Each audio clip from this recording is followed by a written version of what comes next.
What's up, y'all? Welcome back to the Jacksonville Sports Podcast. I'm your host, Isaiah.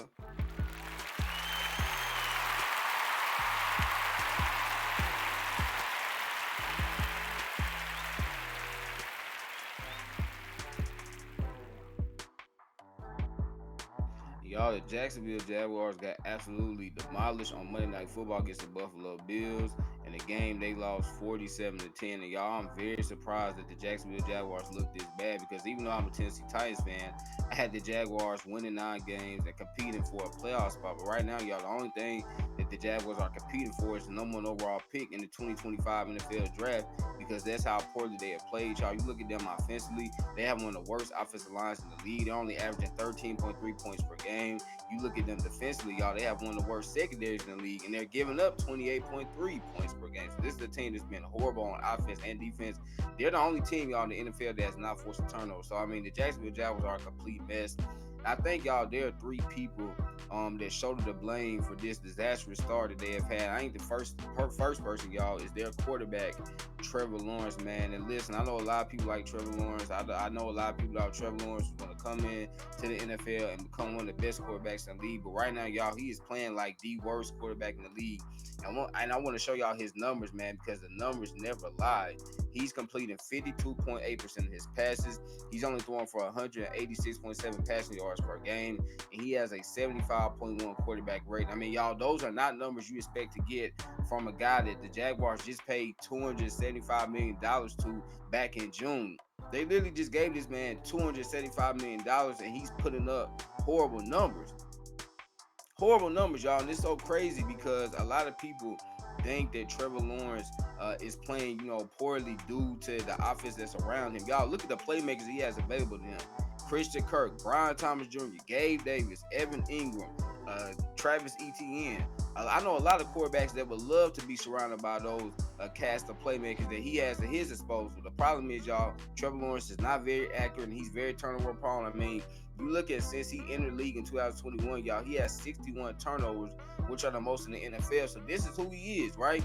Trevor Lawrence, he fooled a lot of people because back during the 2022 season, the Jaguars had that improbable run to the playoffs. They won the AFC South. It was due to my Tennessee Titans, y'all. We had a collapse at the end of the season, and the Jacksonville Jaguars credited them. They took advantage of that. Trevor Lawrence played very well at the end of that season. He had 15 touchdowns to 2 interceptions. And a lot of people are like, oh, okay, this guy's going to be a franchise quarterback, y'all. But outside of that small sample size, what has Trevor Lawrence shown any of us that he's going to be a franchise quarterback? He's never shown us that. What he has shown us that he's a very average quarterback and he's very turnover prone. So, y'all, he has to take some of the blame for this. I think the next person, y'all, that we have to blame, y'all, is their general manager, Trent Baalke. And y'all, I think Trent Baalke is one of the most overrated GMs in the NFL. I think a lot of people think that Trent Baalke is a really good GM because what he did like 10, 11, 12 years ago for the San Francisco 49ers. Y'all, no one cares about that now, okay? Yes, I know the 49ers, they went to a couple of NFC Championship games. Obviously, in 2013, they went to the Super Bowl against the Baltimore Ravens. No one cares about that, y'all. It's been so long ago. As Janet Jackson once said, what have you done for me lately? And y'all, lately, Trent Baalke has not done a lot for the Jacksonville Jaguars. Remember back during the 2022 NFL free agency, and he spent $175 million. Everyone was like, oh my God, look at Trent Baalke, man. He's doing everything it takes to really build the Jacksonville Jaguars to a playoff contender. Well, y'all, guess what? All that money that he spent has got him one playoff victory. One playoff victory. So was it really worth spending $175 million when you only got one playoff victory out of that? He's had so many bad draft choices, y'all. Now, I do have to give him credit for this. I think Brian Thomas Jr., the wide receiver out of LSU, that I was super high on, that he drafted this past year's draft. I think Brian Thomas Jr. is going to be an absolute star. But y'all, other than that, man, Trent Baalke has really missed on a lot of draft picks. He's put so many resources into the running back and linebacker rooms for the Jacksonville Jaguars, but he is continuing to fail to address, y'all, the offensive line and the secondary. That's why their offensive line, like I said to open up this video, is one of the worst in the NFL, and that's why their cornerback room is one of the worst in the NFL because he's just not put a lot of resources into those two positions. And so when I look at Trent Baalke, y'all, I think he should be fired because what has he done for the Jacksonville Jaguars? Nothing.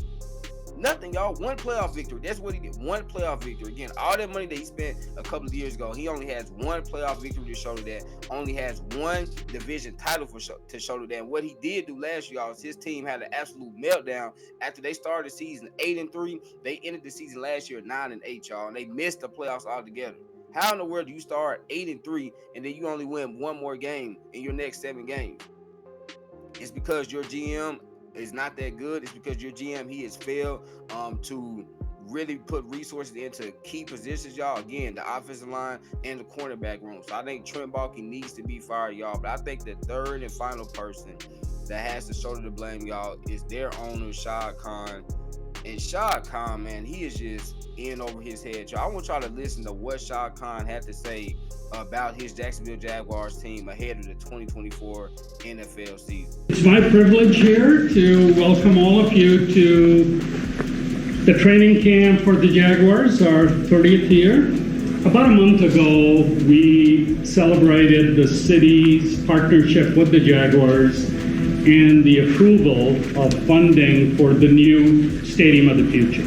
So I met with the reporters, and the discussion obviously quickly turned to football, and I was quoted, "For us, winning now is expectation." So really, I've been looking forward to tonight to set the record straight.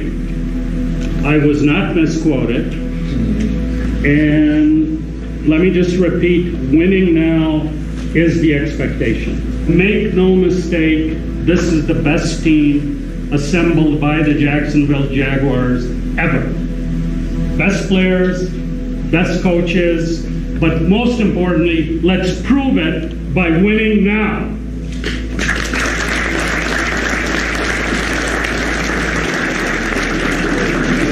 Thank you, Mr. Khan. And he's right.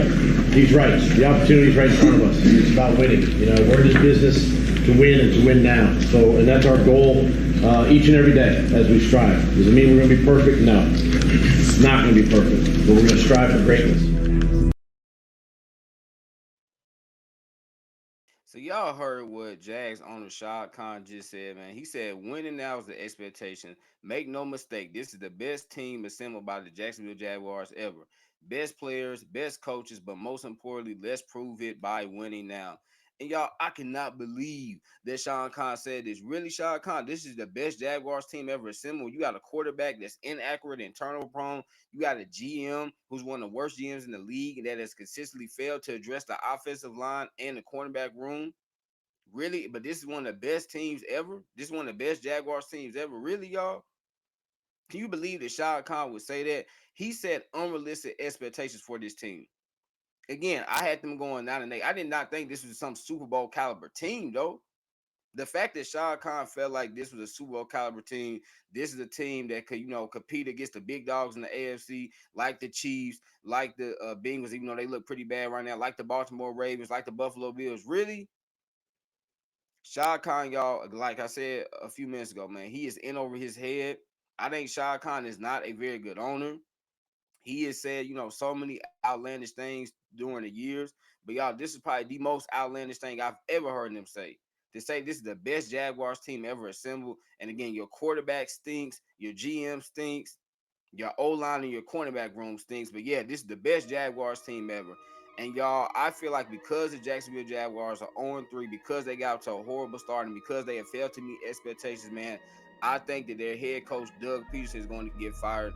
And I don't think Doug Peterson should get fired, y'all, because I think Doug Peterson is actually a good coach. He's not an elite coach, but he's a good coach, y'all. I mean, a couple of years ago, he led this team to a AFC South Division title, y'all, a playoff win. No one was saying then it was Doug Peterson's fault. What about last year when the Jaguars started 8-3? No one was saying it was his fault then. But now all of a sudden, everyone wants to place the blame, y'all, at Doug Peterson's feet. And I don't think that's fair to him. Because again, I think Doug Peterson is a good coach. He has really elevated this Jaguars franchise to levels they had never really been to, y'all. I mean, let's be honest, the Jaguars as a franchise, they never really been, an elite team. Not consistently. But the last couple of years, they at least been a solid team. Right, in 2022, they won 9 games. Last season, they won 9 games. For the Jaguars, y'all, for their standards, that's pretty good. But now, all of a sudden, people want to blame Doug Peterson. When it's not his fault that his quarterback doesn't know how to read the field, doesn't know how to make good decisions. It's not his fault that his offensive line literally cannot block a toothpick. Come on, y'all, really? It's his fault that his GM continues to make poor draft decisions. That's not his fault. Y'all, this is what Doug Peterson had to say about his job security the other day. Hey, Doug, what kind of confidence, if any, is his ownership giving you, and is Shad giving you an indication that he's going to give you enough time to try and turn this around? Yeah, we've had great conversations, before and after football games, and obviously those conversations are private and all of that. But he's very supportive, been supportive, and continues to be supportive of what we're doing. So y'all just heard Doug Peterson, man. He said Shad Khan continues to be supportive and that he's been supportive. But y'all, at the end of the day, I know how Shad Khan is. Again, he thought this team was the best Jaguars team ever assembled. So he's going to want this team to be a playoff contender, to be a Super Bowl contender. And because they're not anything close to that, I think he's going to end up firing his head coach, Doug Peterson. He should be firing his general manager, Trent Baalke, and he should be looking at his quarterback that he gave $275 million to, like, hey, man, we just gave you all this money. It's time for you to perform. It's time for you to show that you're one of the best quarterbacks in the league instead of looking like the worst quarterback in the league. So, y'all, I think the Jacksonville Jaguars, they have a lot of things they need to fix before they can get back to looking like the team they were in 2022 when they won that magical playoff run, man. So there y'all have it. There was another episode of the Zayman Sports Podcast. Remember, y'all, last was good message. So what? Make sure you get your daily dose. Y'all know I'm gonna end it, man. I love y'all. God bless. Peace.